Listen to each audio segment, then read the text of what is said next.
Yeah.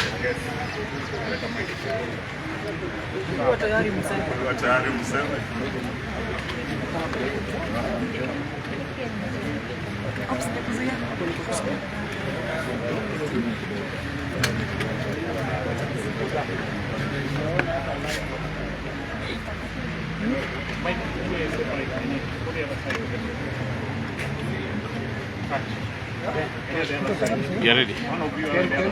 Watu wa magazeti tuanze. Haiko sawa. Najua mtu hana ndio mwenye anaongea. Wacha niwaambie. Wacha niwaambie wachukue lisenisi. Basi niambie tunatumia nini? Kenya. Ina record. Record. Sawa. Rolling. Senator tuko tayari. Hapo. Yes. Asante sana wanahabari, wananchi wa Karibu ambao kwa hapa. Leo hii ni siku ya kihistoria. Siku ya kihistoria kwa sababu tukio ambalo tumeona leo, tukio ambalo hatujailiona tangu tupate uhuru sisi kama taifa. Mnavyojua vizuri sana, mimi ni mwandishi wa michezo ya kuigiza. Mchezo huu wa Echoes of Doom ni mchezo wangu wa 82 tangu nizaliwe.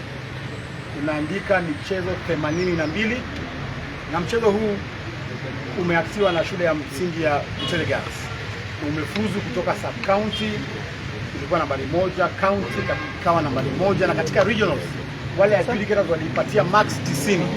Na hapo wana tashwishi yote na mchezo.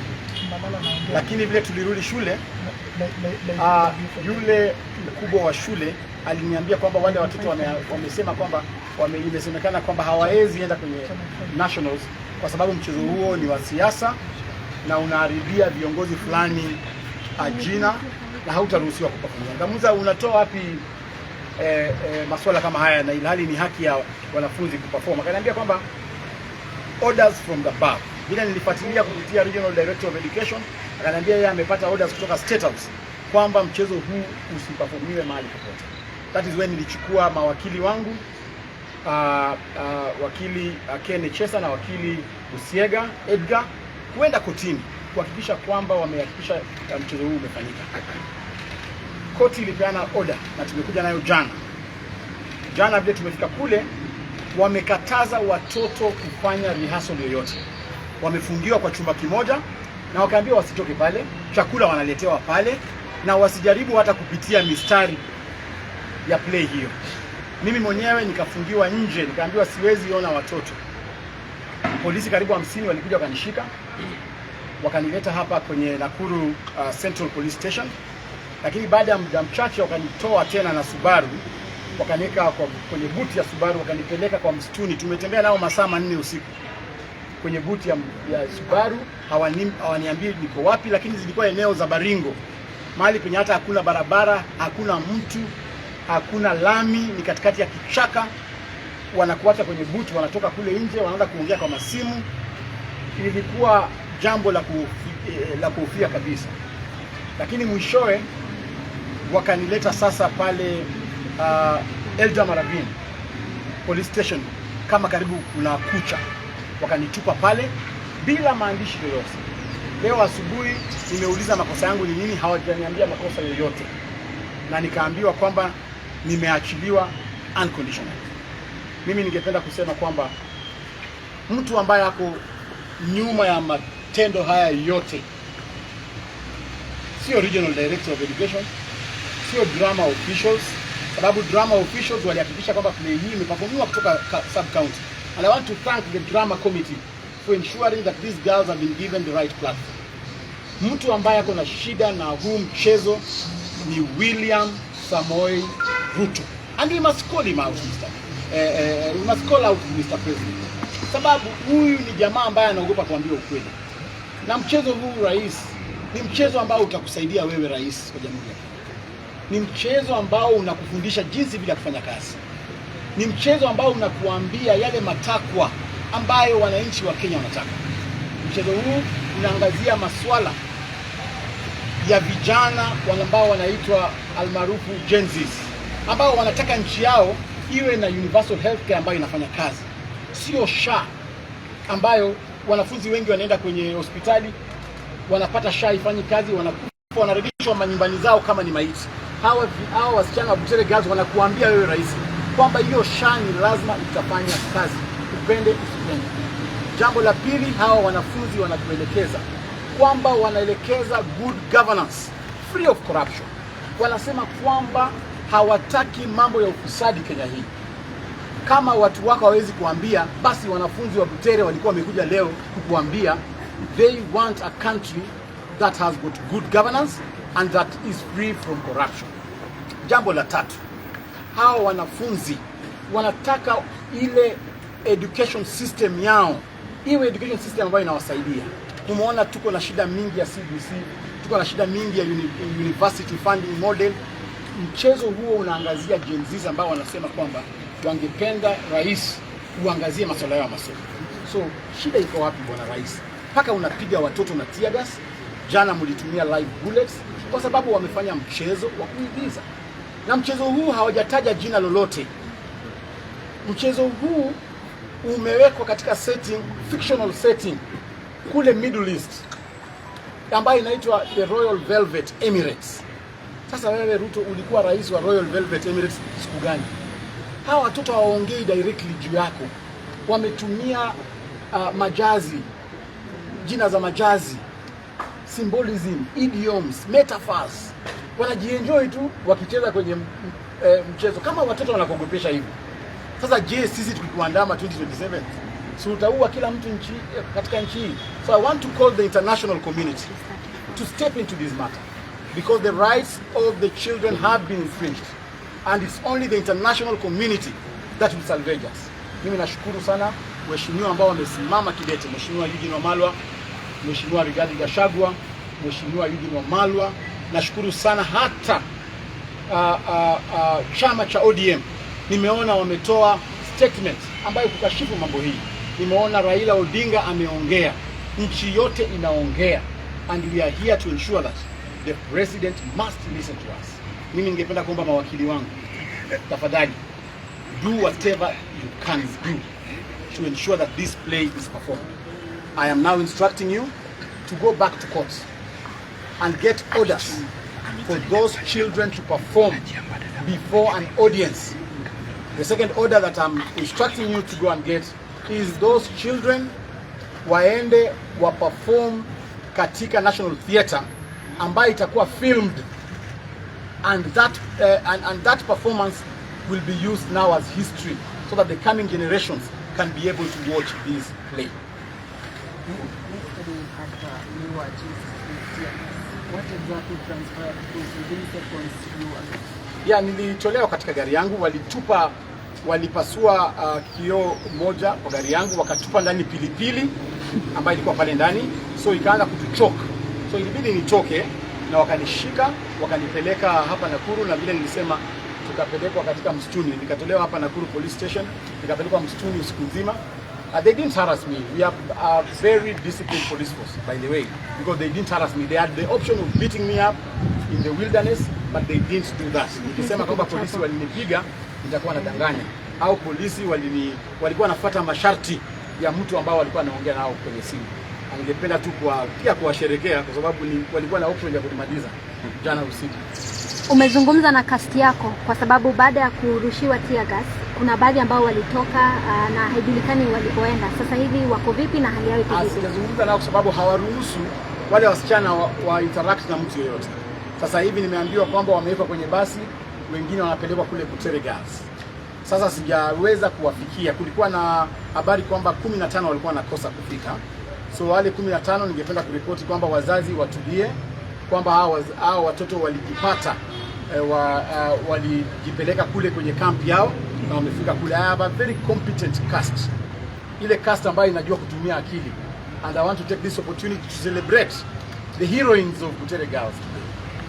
It will be inscribed in history that you are there when the history of this country was being written, and I want to take this opportunity to celebrate you and tell you that as a nation you are loved.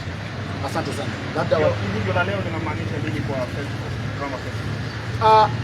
Hii tukio kwanza ni kusema kwamba hatutaki interference na the political class ama the administrators katika Kenyan National Drama Festival. These are festivals that we celebrate.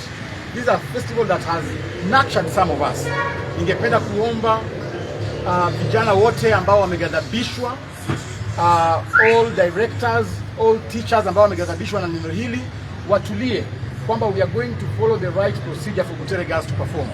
Na tunataka zile plays zingine, zile items zingine ambazo zimekuja kuperform hapa Nakuru zipewe nafasi. The festival should not be interrupted kwa sababu ya hii tukio. Festival ipewe nafasi because we also don't want to infringe into the rights of other children.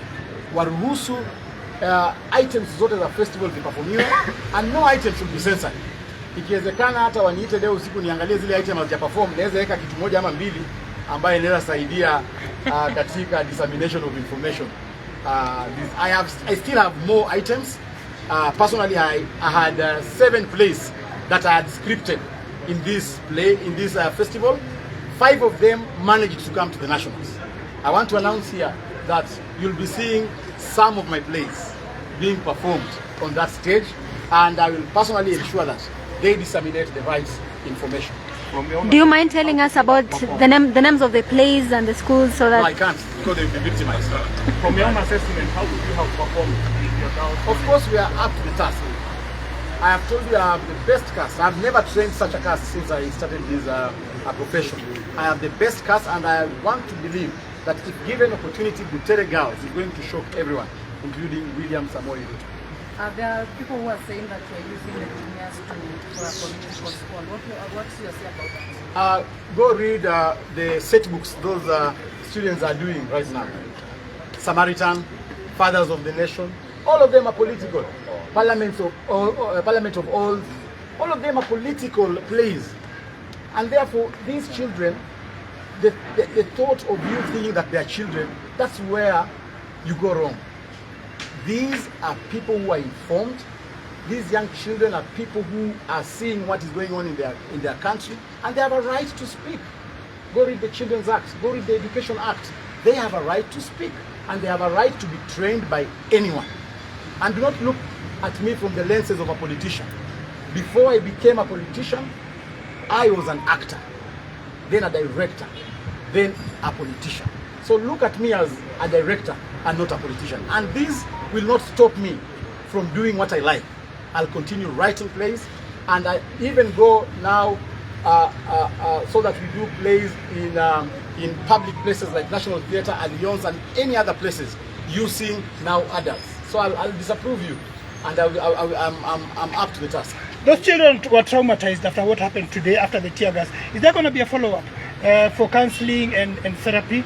Of course, we request that the teachers of Butere Girls should organize a counseling session for these children. We should get a professional counselor who will take them through and also try to bring them back into their right senses so that they can also concentrate in their academics, because some of them are sitting for their national exams in 4 or 5 months from now, and therefore I would like to ask the principal of that school and any other person who can access the children to ensure that they get a professional counselor to counsel them and bring them back to normalcy. When you look at the best, when you look at that, do you think if it won, it had a chance of going to Statehouse because that had been the prediction? And I think I had not intended to say this, but I have instructed my lawyer to get an order for that play to be performed at Statehouse. So we want to see if the president will defy a court order, and we want to see if the president will run out of Statehouse. So I think, and I'm sure we are going to get that order. I'm sure the courts are watching, and the courts are with us. Thank you. So, thank you very much. One is that just like Senator Malala has said, the government is in violation of the rights of the children and the students of Butere Girls, and we have instructions to pursue remedies under these violations. It It's imperative for us to understand that the government has violated the very basic education regulations 2015, which asks that the government ensures children participate in curricular activities, including drama and any works of art. It was on that basis that the court ordered that the play be staged, and the government has not adhered to that court order. Government has violated Basic Education Act 2013. Government has violated the Children's Act as well as the Constitution of Kenya. So we are going back to court to cite all the players for contempt. In law, ignorance is no defense, and all people who are involved in this will face the consequences of the law. Right from the principal Butere Girls, who was issuing unconstitutional, illegal and retrogressive directions from the time the students left up to the time they were ordered to go back to Butere, to the regional director of Education Western Province, who acted out of ignorance in implementing the orders of his bosses, to the PS, all of them, the heads must roll. If we would not get justice from the Kenyan executive, because the judiciary has already done justice by allowing the play and issuing the orders that have been disobeyed. We are, as a state now, we are in violation of our international obligations, observing the treaties that we have signed and executing them in good faith under the doctrine of Pacta Sunt Servanda, that honor the provisions of the treaties that you've signed in utmost good faith. We have violated the provisions on the Convention on the Rights of the Child, as well as the provisions from the African Charter on the Rights and Welfare of the Children. We have international remedies that we are going to pursue to ensure that these children are compensated, that our state actors are condemned, and they lose international credibility. I want to thank Senator Malala for standing strong, even in the wake of blackmail, in the wake of frustrations, to ensure that the rights of the children are upheld. And as he has rightly said, we have a reason we call the house on the hill Statehouse. It is not a state home, it's a state house. Every Kenyan reasonably can access that state house and do what the regulations require them to do. We will be moving to court for contempt, and we will be saying that the orders of this court were not respected. And even if the drama festivals are ended, it must be ordered that Butere Girls students be given an ample opportunity to stage this play to the public and any other Kenyan who might have been interested in watching it. And if Kenyans sitting at such a forum approve it, then it will have to move to State House and be presented in gala posthumously. Even if you died on a voting day, you can still become an MP posthumously before a by-election is held. I then invite my learned senior, the Honorable Eugene Wamalwa, with whom we work together to also comment on this subject. Thank you. Wakili Bushega. Thank you for this opportunity. My name is Bushega. One, the right, the freedom of expression as captured under Article 33 of the Constitution of Kenya is explicit. The same had been given sound and basis by the courts of law, Lady Justice Okwanyi. The government has acted in impunity, disregarded the same, and ensured that the girls have not performed. Of course, the law provides recourse in terms of pursuing contempt. Simultaneous with that, Senator Malala has been arrested and detained in Communicado. That falls under false imprisonment. Certainly we'll pursue that and ensure that justice is done. At this point, I can guarantee that the law as it is, in terms of the constitutional strictures, is well captured, is well elucidated, and we are hopeful that with the judiciary that we have, at the end of the day, the girls and everyone shall have his and our way. Thank you so much. Thank you very much. I think, let me start by saying Paule to my brother, Senator Malala. He's gone through a lot of trauma since yesterday in this beautiful city of Nakuru. He was hunted down like an animal yesterday. And he was just in this town as a coach, coming to prepare his team for a crucial match today, Butere Girls. After being arrested here, he went to Eldama Ravine. We've just come back from Eldama Ravine police station where we secured his release. and we want to celebrate the girls, Butere girls, our heroines today. They're on their way to Butere. Honorable Kalasinga Majimbo has just met them. He's the MP from Western Kenya. He met them at Molo when they were driving home to Butere. So as we celebrate them, we also want to celebrate our hero, Cleo Malala, because he's a talented playwright. Apart from the action that our team of lawyers will be undertaking from tomorrow, whether it's pursuing the issue of false imprisonment, the manner in which he was imprisoned falsely, and he has been released without any charges, which means it was just pure harassment from the police. We will not allow Kenya to go back to the dark days of being a police state where police harassment was the order of the day of any critic of that government. That will not allow. Secondly, Bwana Malala, we want to assure you that you're one of the most intelligent minds that we have when it comes to playwrights. Before you, there were great playwrights like Ngugi wa Thiong'o. We had Professor Bushere Mugo, who were forced to go to exile from this country because they were very brilliant and they wrote very beautiful plays. The Devil on the Cross, I Will Marry When I Want. These were all banned. But that state, the police state that we had, did not just ban plays. They followed and actually detained Kina Ngugi wa Thiong'o. They had to leave this country. My brother Cleo, God has blessed you with a talent. Fear not. Continue being creative and continue growing talent in our country. Not just Butere girls. There are many schools here in Nakuru County, Nairobi and others. You are national heroes of today, apart from our heroines from Butere. This is one thing we want to say for the international community. We have seen a state sliding back into dictatorship, led by one William Samoei Arap Ruto. If we do nothing, we would lose all the gains we have made since we inaugurated our Constitution in 2010. Freedom of expression, freedom of thought, freedom of conscience. These are fundamental freedoms guaranteed by our Constitution. But today, they are being violated by this state. If you can stop little children from telling their story about a fair education system, they are either the beneficiaries or victims of failed policies.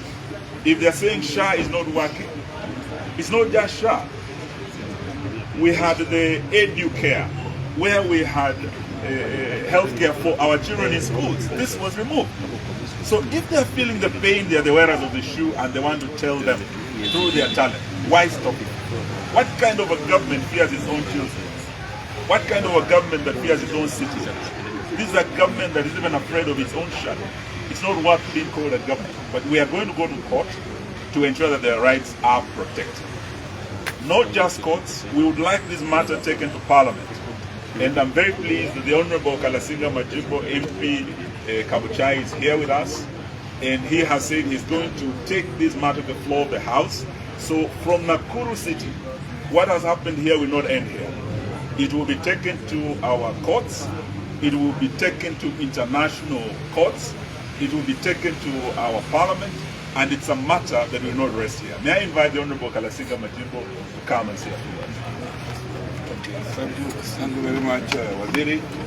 I think I'm one very disturbed member of Parliament, ladies and gentlemen.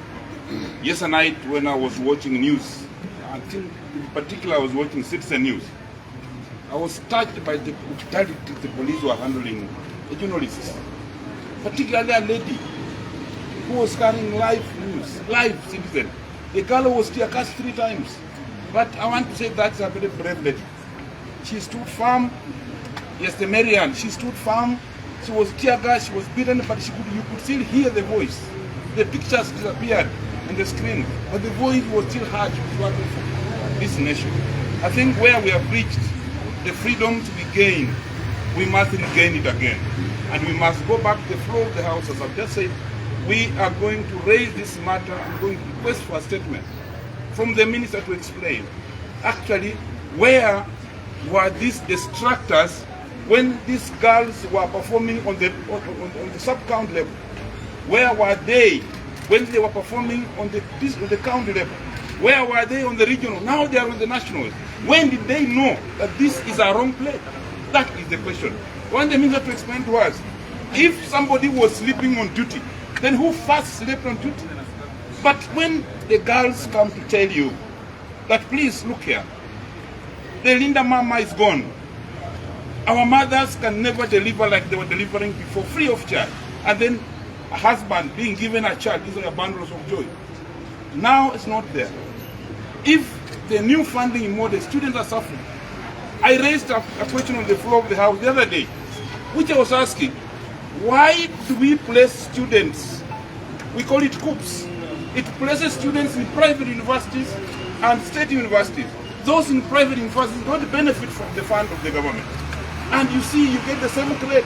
Those are questions these kids are asking. I came here to stand in solidarity with my brother Malala. Cleo versus Malala, we are not in the same political party, no. We are not from the same counties, no. But we share the mind. We are the same age set. We share a vision. We have a longer period to stay in this country. We can't ruin it. I want to say this here today, like I am a Kenya Kwanza member of parliament, but I'm known for being a rock MP.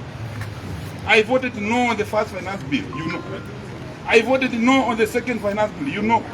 I refused to fight Kashagwa, you know. So today I'm saying I'm refusing this bad act that is taken to our kids. I came here to sign solidarity with Malala. You are joining the Echoes of War. Thank you very much, Malala.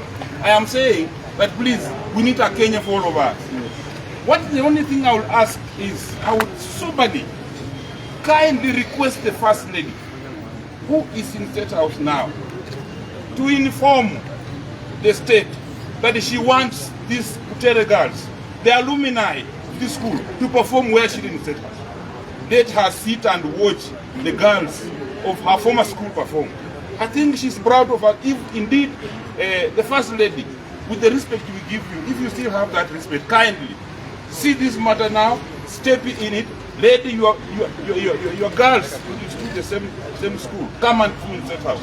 In fact, we want these girls now to perform in a bigger arena for Kenyans to watch, because now every Kenyan is asking himself, what were they going to perform?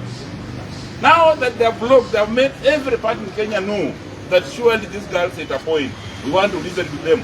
But listening to these girls will support and make students not go on strikes. Sometimes these youth ventilate by saying they might speak and feel free, and you don't get strikes and problems in this country. This is the only way to listen to Gen Zs in this country. Gen Zs must be listened. Thank you very much. And I think I don't want the Gen Zs to come again and eat our muchele. You know, they can easily come next up. Let us learn to listen to these youths. They have a point to ever. Thank you very much, ladies and gentlemen. I think the only thing I would want to add is, apart from raising the question, Honorable Galasinga Majimbo, you can ask your speaker to invite Butere girls to come and perform in Parliament. That can be allowed. Just the way the Honorable Malala has requested that the Butere girls be allowed to perform in Statehouse, they can be allowed to perform in Parliament. But I would also just add that Rachel Ruto, our First Lady, wherever you are today, you are an alumni of Butere girls. What happened to the girls today? You should be the first voice to condemn as a mother. Those girls should not have been traumatized the way they were, and they should not be crying on their way back to Butere.